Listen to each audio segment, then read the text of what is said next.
So you got these AC gauges. You want to hook your compressor up to it. This end is what they call a flare.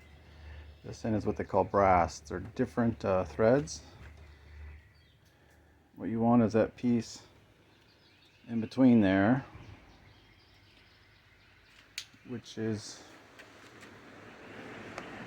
at Home Depot, the Everbuilt A99341 LFA-80. We hooked that up, pressurized it to 30 pounds, and the leak was hard to hear because it was on the hose that has thermal wrapping on it, and so it was like insulating the hissing sound.